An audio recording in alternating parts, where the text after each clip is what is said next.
E aí, torcedor do Verdão, beleza? Mais um vídeo aqui no canal JP Palmeiras para trazer as últimas informações.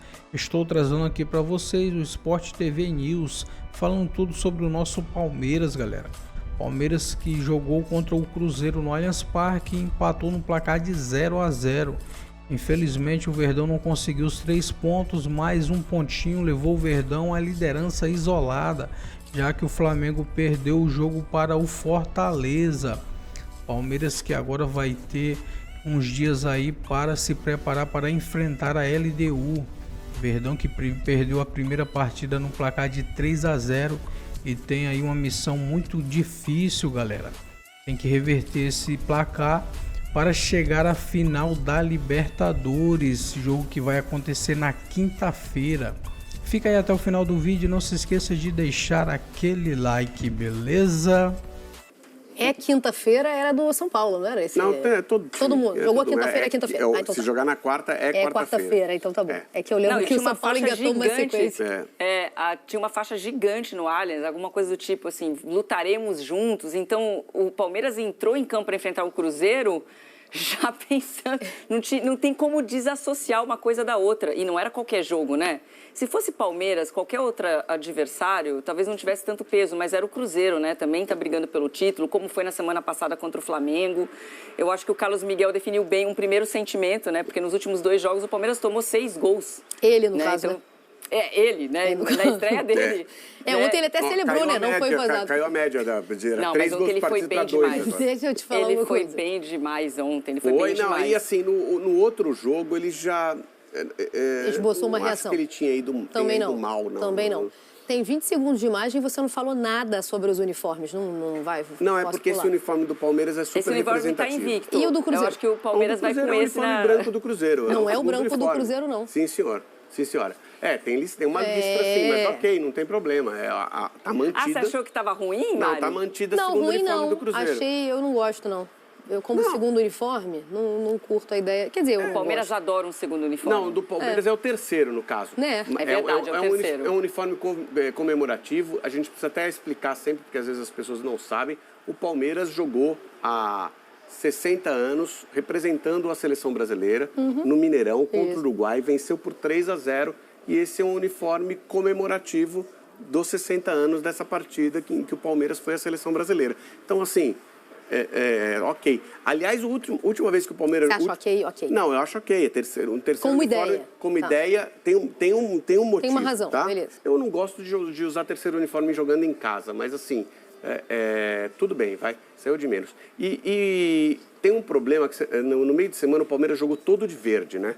O Palmeiras jogou jogando todo de verde. Parece que o time some em campo. Não foi por isso que perdeu por 3-0. Mas quando você olha na televisão, se a sua televisão não estiver bem calibrada... O brilho, né? Os jogadores do Palmeiras desaparecem em campo. Você acha que o adversário está sozinho? Não, ele está marcado. Bom, eles ficam camuflados. Estão no croma. Né? Palmeiras jogando no croma. Então, assim, talvez o uniforme amarelo... Mas deixa eu te falar uma coisa. Quando eles trocaram as camisas, o Pedrinho e a Leila, né, os presidentes, a Leila deu essa de jogo e o Pedrinho deu aquela azul, é lindíssima.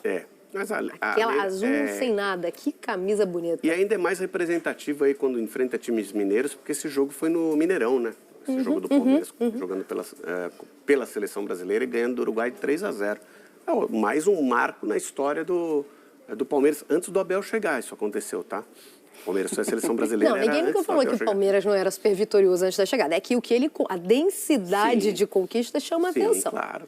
Mas já era super vitorioso. Não inventou o Palmeiras, longe disso, Abel.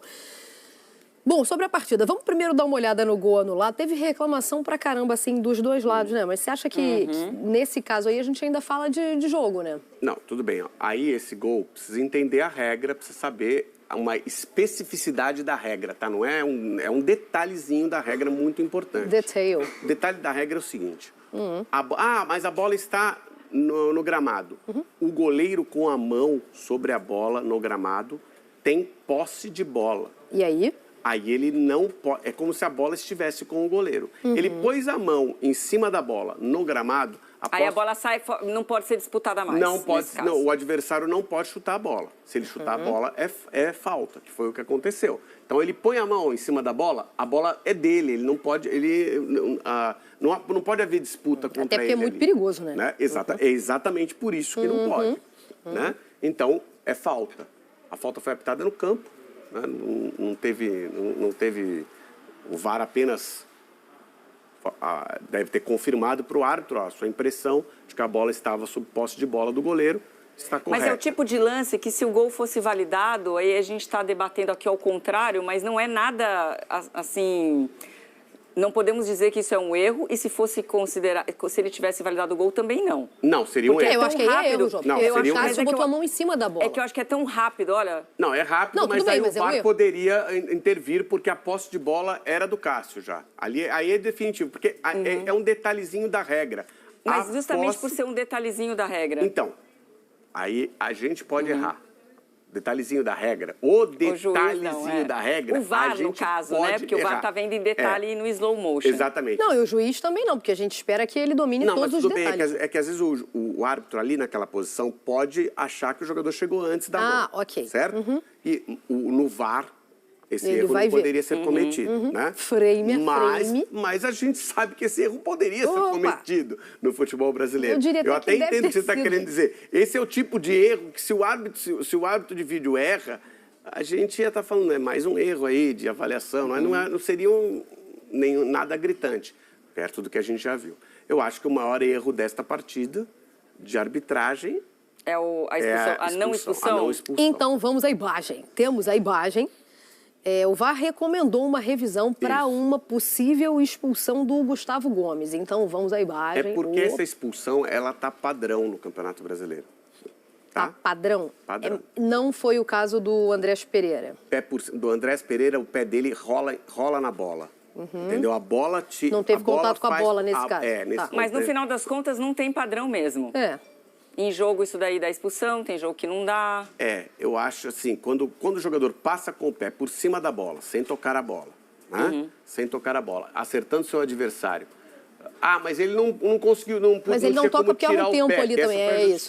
Ele não tinha como tirar o pé, não. Ele não podia colocar o pé ali, não é que ele não tinha como tirar o pé. Então, mas o VAR, o áudio do VAR, no começo, tem alguém ali que fala, né? Quando eles estão debatendo o lance, fala, olha, ele não consegue recolher. Mas depois alguém, mesmo assim, recomenda a revisão pelo vermelho. Sim, a gente já vai ouvir o áudio, né? Ele não consegue recolher porque não tem como ele recolher. Ele entra muito forte e o jogador do Cruzeiro ganha o lance dele. Logo, ele entrou muito forte, sobrou só adversário para ele.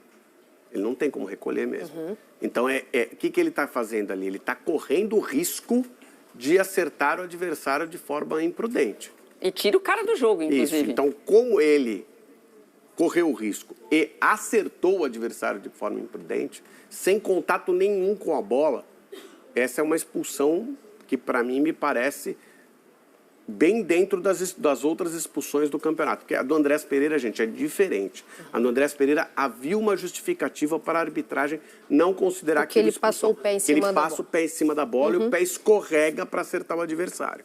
Tá? Ou seja, há um contato dele com a bola antes, esse contato é que faz com que o contato com a bola vai minimizar a ação faltosa. Tá? O Gomes reclamando do cartão amarelo é surreal também. Podia ser pior.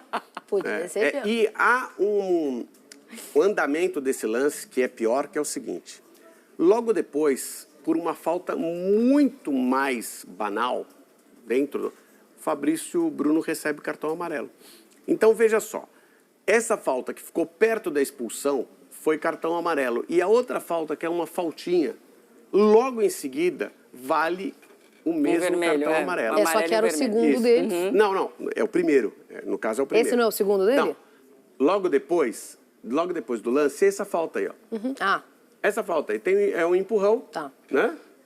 E vai gerar o primeiro amarelo, vai gerar o cartão amarelo.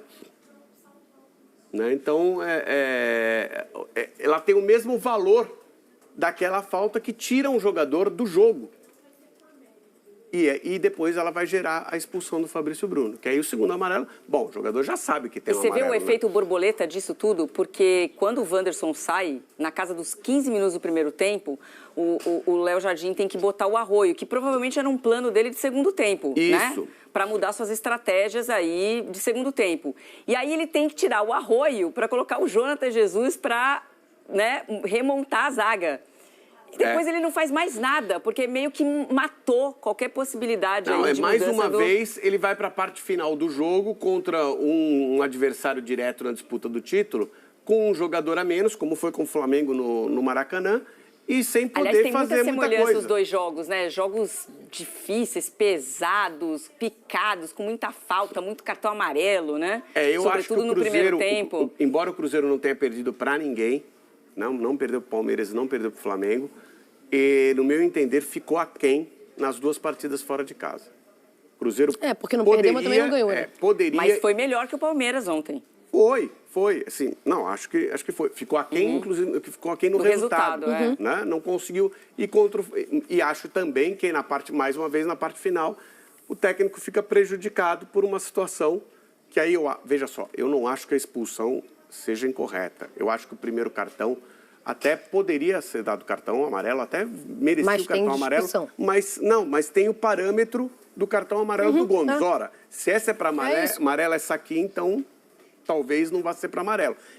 O certo era expulsar o Gomes, cartão amarelo para o Fabrício Bruno. E o Fabrício Bruno seria expulso no final. A gente não sabe também, porque a partir do momento que você muda alguma coisa da partida... Não, porque ele já tinha, quando ele é expulso, ele já tinha o amarelo. Não, eu sei o que eu quero dizer, que se você expulsa o Gomes aqui... Ah, o efeito borboleta que a Joana falou. Você muda o resultado de uma partida no campeonato japonês. Quando você expulsa o Gomes. Quem podia ter mudado o resultado da partida, neste caso, no Brasileiro, contra o Palmeiras jogando no Allianz, era o Caio Jorge, né? Que no final teve a chance do jogo, né? Aí sim a gente está falando de algo que podia ter mudado. E aí o Carlos Miguel aparece muito bem. Tá? Porque a bola é em cima dele. O goleiro tem que estar bem posicionado, acompanhando bem a jogada. Olha, repara que ele faz um movimento para a trave e depois ele faz um movimento fechando e aí ele faz uma boa defesa. E isso com um a mais, né? Por isso que eu acho que o torcedor fica preocupado. O Palmeiras bem aquém. Esse futebol que o Palmeiras jogou contra o Cruzeiro, não dá nem para começar a ganhar da LDU, eu não sei, mas a fazer 3 gols de diferença da LDU. Então, é que tem problemas que foram apresentados ontem, muito semelhantes com o que a gente viu quando o Palmeiras foi atropelado pelo LDU. Quem é o primeiro volante do Palmeiras? Então, esse é o grande problema. Ele tem 2 dúvidas, né? Quem é o primeiro volante do Palmeiras e quem é esse meia-direita que ele fica trocando? Tem uma hora que é o Veiga, tem uma hora que é o Maurício. O Alan entrou também nessa posição. O Alan entra como segundo homem de meio campo também. Então, existe uma indefinição em relação a essas 2 posições. Agora, qual é o diagnóstico que se faz, né? Com os problemas que a gente viu ontem, sobretudo no primeiro tempo, em relação ao que a gente viu contra a LDU. O meio-campo muito esburacado, muito espaçado, o jogo associativo não aconteceu. Então, o que aconteceu no primeiro tempo? Era só bola longa. O Flaco tinha que recuar muito para tentar ali começar a construir uma jogada, mesmo assim ficar muito distante do Vitor Roque. Então isso, para um time que precisa fazer 3 gols e não sofrer nenhum na quinta-feira, é altamente preocupante, porque tem pouco tempo para o Abel tirar um coelho da cartola. E passa por essa definição aí. Quem que vai assumir essa vaga de primeiro volante e quem vai ser esse meia-direita? Porque eu não consigo cravar nenhuma dessas 2 posições para o jogo de quinta-feira. Tá difícil gravar quem é o zagueiro também. De repente, o Abel tinha um time titular. Acho que o zagueiro não, mas essa vaga de... É que ela é volátil, né? Porque o Bruno Fux pode ser esse cara de aparecer como um terceiro zagueiro. Ontem ele era um primeiro volante. O Aníbal Moreno é esse cara também. Mas é um cara de muito mais pegada. Será que o Aníbal Moreno vai estar à disposição? E o Abel, assim, não gostou de nenhuma das experiências que ele fez ali nesse setor, né? Na experiência não gostou da parte, porque não são experiências, são jogadores, tirando o Bruno Fux, que é um zagueiro e foi improvisado no meio campo, os outros são jogadores basicamente da posição, né? Enfim, eu acho que ontem ele tinha só uma mudança, né? Tinha o Jefté assumindo a lateral esquerda por conta do Piquerez estar suspenso.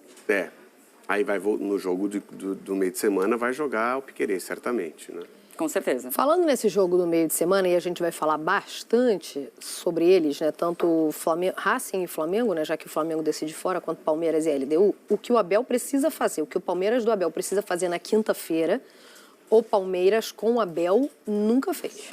Perdendo no jogo de ida na Libertadores, o Palmeiras nunca se recuperou. Caiu nas oitavas, para o Botafogo no ano passado, foi 2-1 e 2-2.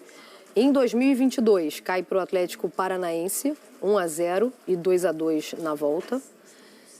Quando é eliminado por Botafogo e Atlético, paga pelos erros de fora de casa. Tá aí o segundo jogo, o Palmeiras faz no Allianz, né? Então, isso sem a gente considerar o 2023, né, que cai pro Boca, mas aí foram 2 empates eliminados nos pênaltis. Então, só pra gente já botar uma pimentinha aqui nesse papo, esquentando para quinta-feira, isso aí, se o Palmeiras conseguir reverter, e percebam que eu não falei nenhum placar de mais de 3, tá? Se o Palmeiras conseguir, é um baita de um capítulo, mais um escrito pelo Não, Deus. nenhum time fez isso em semifinal de Libertadores, então em semifinal não, e nenhum time brasileiro fez isso, né?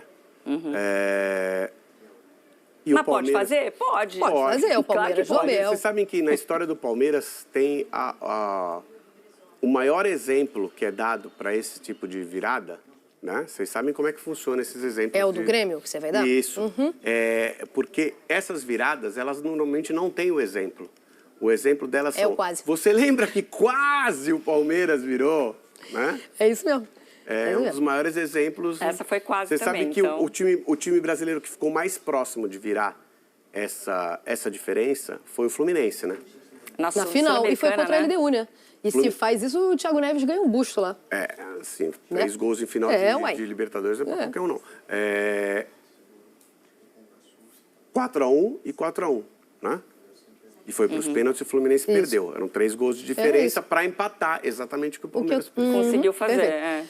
Vamos ouvir, então, o que a Jojo antecipou. Eu falei que a gente tinha o áudio aqui, tá na agulha, então. Vamos ouvir o áudio que a CBF divulgou sobre a análise do VAR naquele lance que a gente mostrou, né? Na entrada do Gustavo Gomes no Wanderson. Klein, checando o possível vermelho, tá? Ok, por favor. Ele mantém a perna. Vamos ver se ele mantém a perna. Eu quero Ele mantém a perna. Lateral, eu quero pelo 1-2. Aqui eu acho que ele toca a bola, ele poderia evitar esse contato. Ele mantém a perna estendida. Essa é a análise que a gente tem que fazer. Eu recomendo revisão para possível cartão vermelho, ok? No nosso entendimento, o Gustavo Gomes tira a bola e ele não recolhe a perna e continua no movimento e atinge a canela do jogador adversário com uma intensidade alta, tá bom? A 2, tu queres? A fechada? Isso. Tá fechada com zoom. Okay. Eu quero ver porque esse jogador toca a bola primeiro, eu quero ver se ele tinha tempo para recolher essa perna. Ok. Tô te dando a 2 aí. Quer ver a 5, Luiz? Ok, ele joga a bola. Não quer ver a 5? Se quiser, nós temos a 5 também. Posso mostrar bem isso? Pode. Quer ver só de Ok, Bins. Eu vou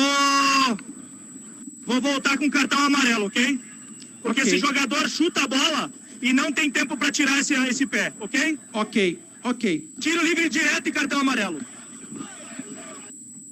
0, Cruzeiro 0 no Allianz Parque. Ontem, Palmeiras, né, Danilo, entrou em campo sabendo do tropeço do Flamengo, falou, bom, é agora, posso abrir mais 3 pontos, vou ter uma vitória a mais, vou ficar numa boa. Mas não jogou bem, de novo. De qualquer maneira, abriu um ponto aí do Flamengo na liderança, mas não foi exatamente um bom jogo do Palmeiras, né? Eu acho que, na verdade, foi um jogo ruim para os dois. O Cruzeiro um pouco melhor, que criou uma chance no primeiro tempo com uma batida de falta que o Carlos Miguel fez uma defesaça. A bola ia ali onde a coruja dorme. Estava vendo umas fotos agora, umas fotos incríveis da defesa, porque foi realmente num lugar muito difícil para o Carlos Miguel conseguir fazer a defesa. Depois, no segundo tempo, o Cruzeiro seguiu um pouco melhor, criou a melhor chance do segundo tempo nos últimos minutinhos ali. Então, sim, o Cruzeiro foi um pouco melhor. Se tivesse que alguém que vencer, seria o Cruzeiro, mas eu achei um jogo muito abaixo. Depois de a gente ficar na expectativa por muito tempo e ter visto um Palmeiras e Flamengo muito bom, né? Um jogo muito bom. O Palmeiras e Cruzeiro ficou muito abaixo. Por vários motivos, eu acho. O primeiro deles, olhando pelo lado do Palmeiras, é o cansaço. É óbvio que, assim como a gente viu o Flamengo no sábado, parece até que os dois times estavam assim, os dois que eu digo, Palmeiras e Flamengo, com uma certa preguiça, um time cansado, com a cabeça longe.